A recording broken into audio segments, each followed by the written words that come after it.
Hello, I hope all is progressing well.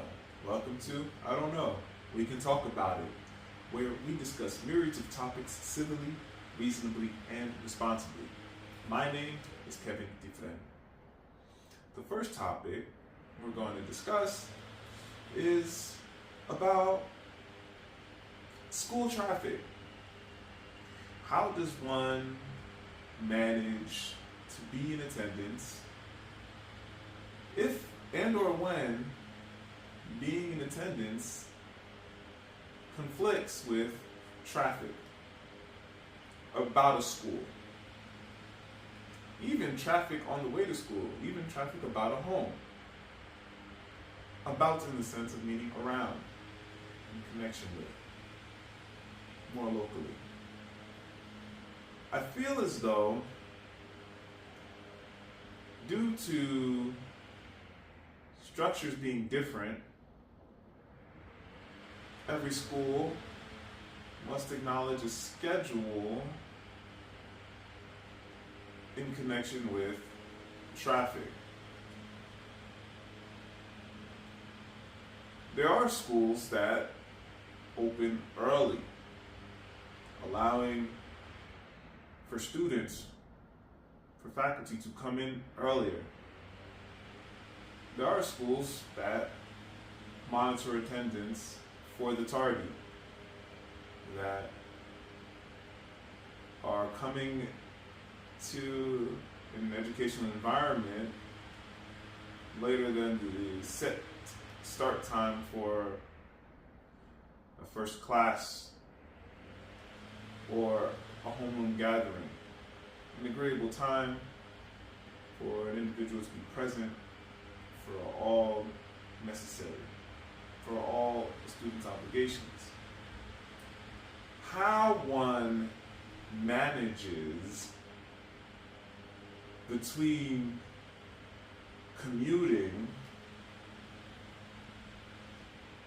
by car, foot, bicycle, however one manages between commuting, being timely, is likely possible to receive better attention as well as assistance when all partnering entities capable of helping an individual are aware. When a partnering entity is aware, adjustments may be more likely than if no partnering entity is aware. One suggestion I already mentioned is in being able to have access to an educational environment earlier than might be on a schedule. Considering so may be helpful for a student to attend to one's obligations differently, attend to one's schedule personally differently. By going to sleep at 8 or 9 o'clock, to wake up at perhaps 5 in the morning to make an easier commute. So an individual receives a necessary amount of sleep, even considering how one's circadian rhythm varies so much depending on one's age. An individual may be positioning oneself to receive a particular amount of sleep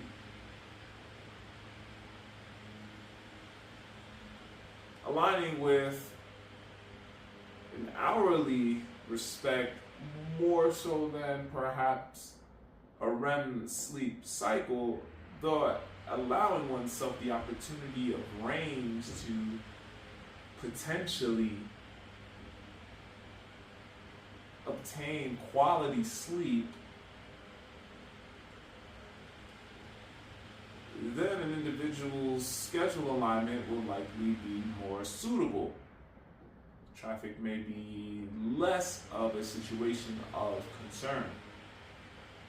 Additionally, what I like in the article is the idea of meeting at a parking spot. The way I like to think of the parking spot is basically as a spot for one to drop off a child, to drop off a student. So a student may walk a particular distance, if not with an adult or guardian, with a friend or alone. I feel as though a drop-off spot that perfectly aligns with where an individual may have to split to go, for example, to work, may be highly beneficial to all parties having to commute, especially if going in different directions.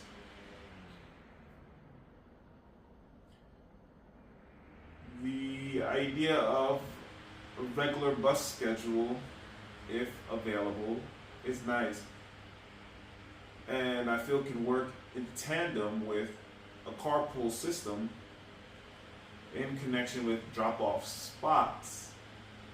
Because if one can find good drop-off spots, then students may more easily attune to directing personally to the school, while anyone that may have conflicting pathways due to having to drop off anyone directly out of school may be able to more easily and seamlessly flow toward wherever is one's next destination after a drop-off without conflict of traffic, at least contributing to less cars in a particular route of conflict.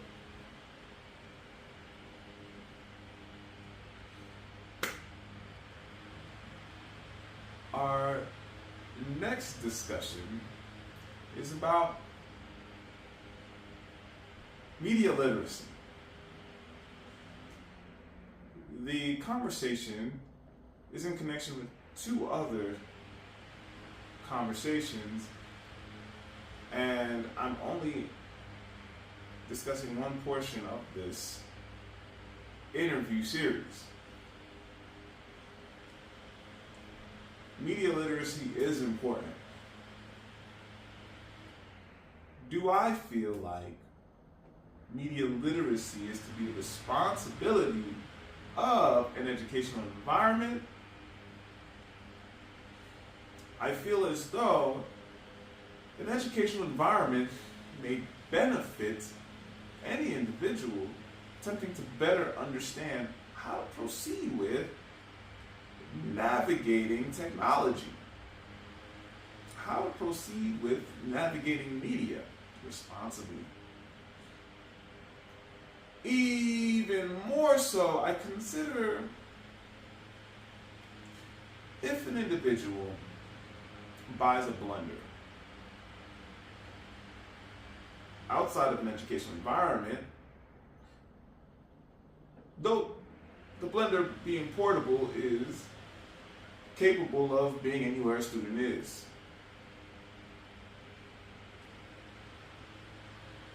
Is the responsibility of how to use the blender on an environment where a student brings a blender, or in connection with whatever entity a student obtains a blender from, then the immediate location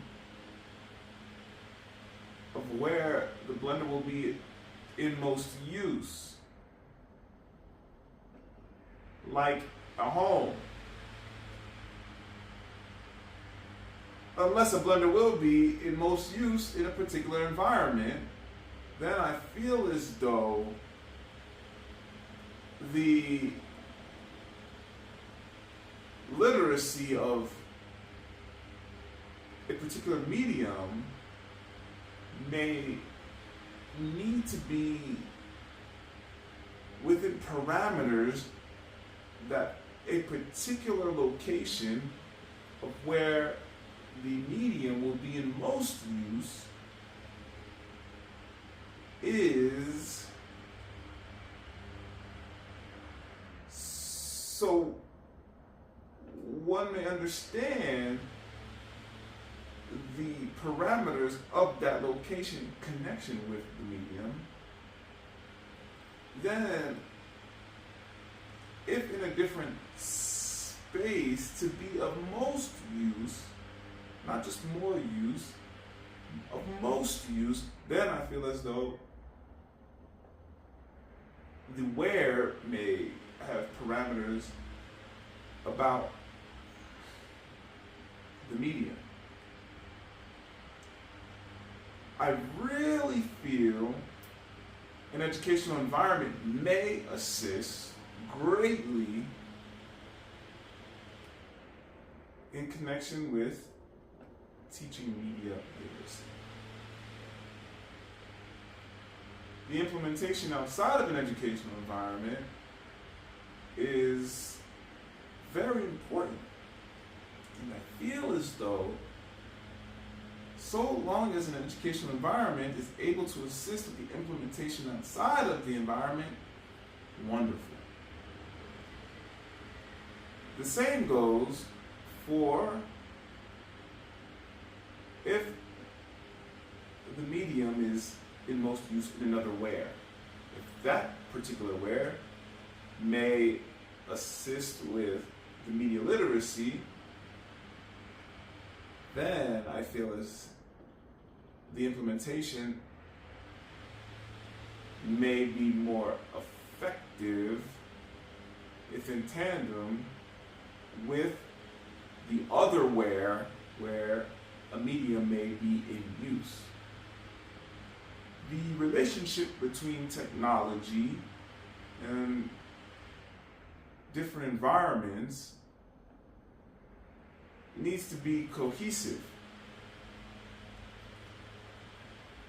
Then securing parameters of implementation may be more sound with how media literacy progresses, though most importantly, how an individual, aside from a medium, though in connection with the medium, ultimately will progress. All right, let's get into some origami. Today's origami is going to be an origami ninja. First things first, we're going to fold our edges. We're going to have a perpendicular formation in the middle of our square.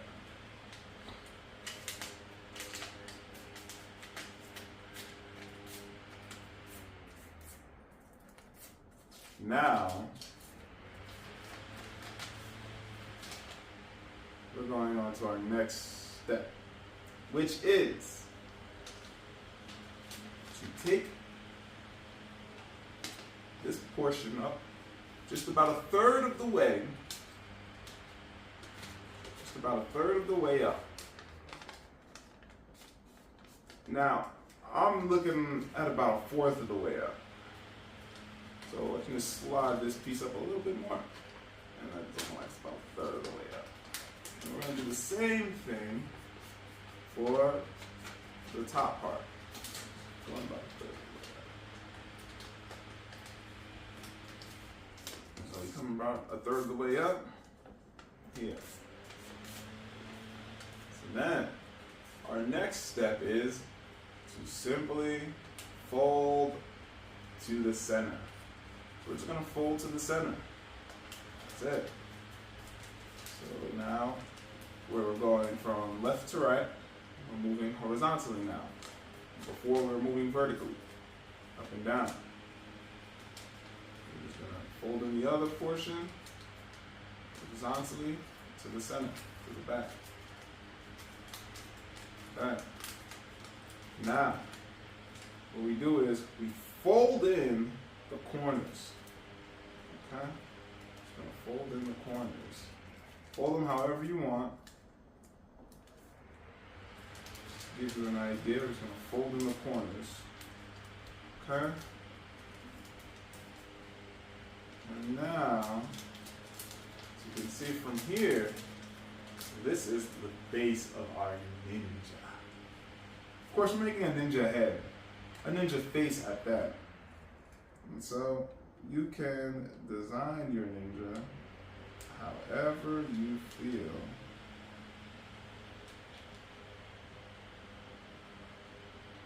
Hide the nose a little bit if you like. Put this in here. And then, ta-da-da! That's your ninja. I think this is a really cool, simple origami, especially for people that enjoy drawing eyes and that like to play around with the nose portion of a face. All right.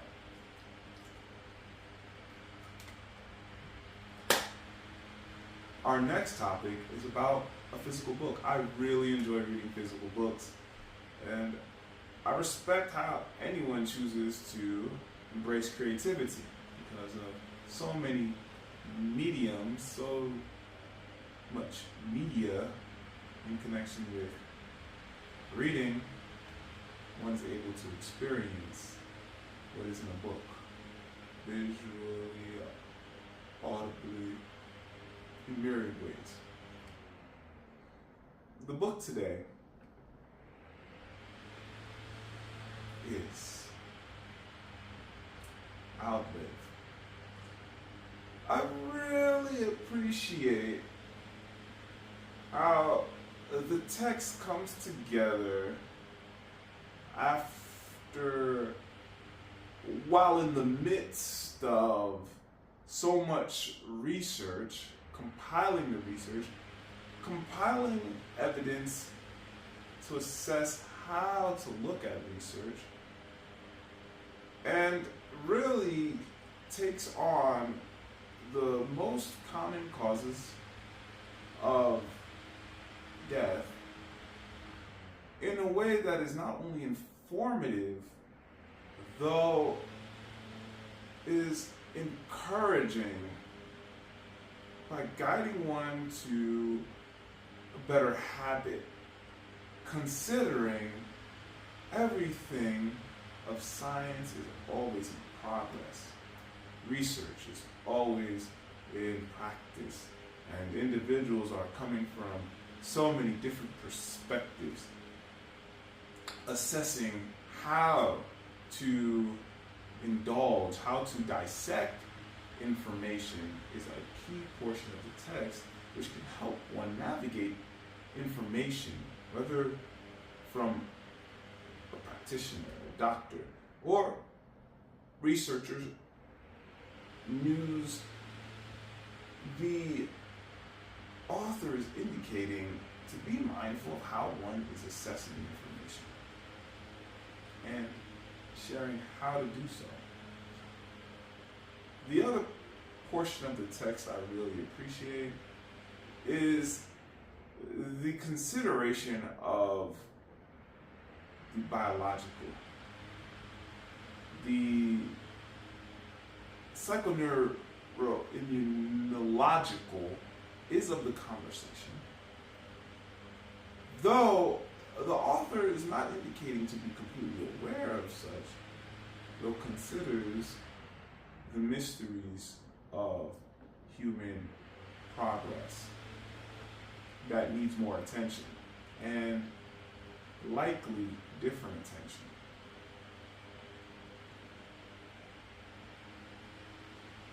The psychological parameter is really in touch with assessment, which I think the author is doing an awesome job of sharing. So one is not of propaganda. One is of critically thinking, especially in connection with conversation, research. One may enlighten oneself to better navigate scientific elements away from propaganda, marketing, attention grabbing, what may be misleading, so as to be more informative, more self-informing, more aware, more mindfully, in a way that may help one appreciate science more, as well as delve differently into different topics in connection with one's health. Thank you for joining. I don't know, we can talk about it. Onward and Upward, Dufresne.